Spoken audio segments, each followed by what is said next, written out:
Bomb defused. Target intact. Watch the bomb. On to the next round. Pick it up. Get in the kitchen. Go watch.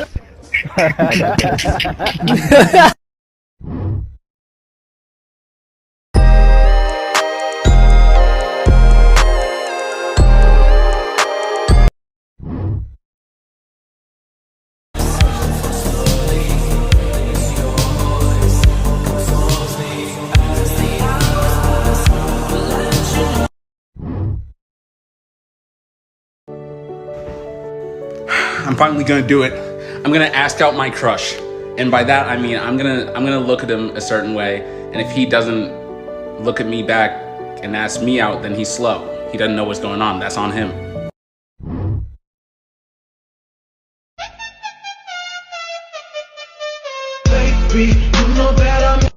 Fun fact, the majority of women did not actually want to work or vote at the beginning of the 20th century. A poll conducted in Massachusetts in 1895 showed that only 4% of the women in the state wished the suffrage, and a similar sentiment was felt in other states as well. So yeah, we can assume that the average woman did not actually care that much about politics, since she was more preoccupied with her domestic life. And so despite common belief, the suffragette movement of the 20th century did not actually represent the majority of women at that time.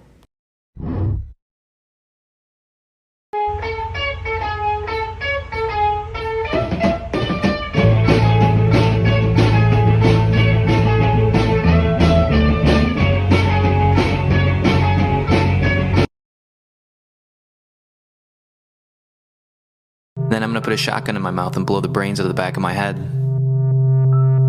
Cool. Epiphany moment that it was time to break up with your partner. No, not all men. But if I was to give you a box of chocolates where 1 in 10 of those was actually a chocolate-covered tiny little piece of shit, would you be cautious of the lot of them? A minority of religious people are terrorists. Would you be cautious of all of them? Now that statement flattens your argument. However, I would like to go into it a little bit more. You are implying that 1 in 10 men are attackers. Like 1 in 10 bits of chocolate are bad. Now, of course, in reality, the percentage is a lot lower. But for the sake of this argument, let's say it is 1 in 10.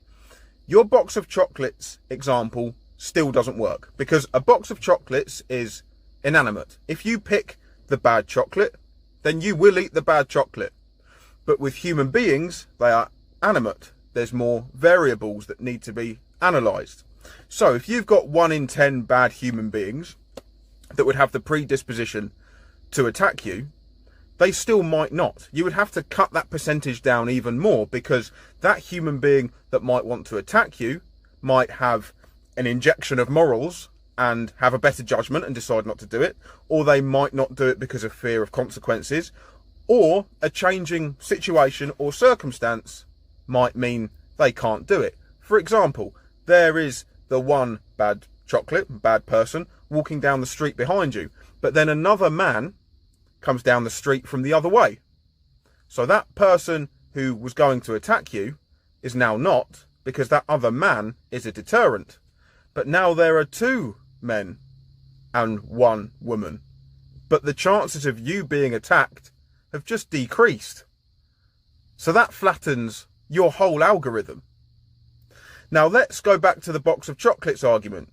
You've got 1 bad chocolate in that box. Now let's make all the chocolates animate, like human beings would be. You've got 9 good chocolates in that box.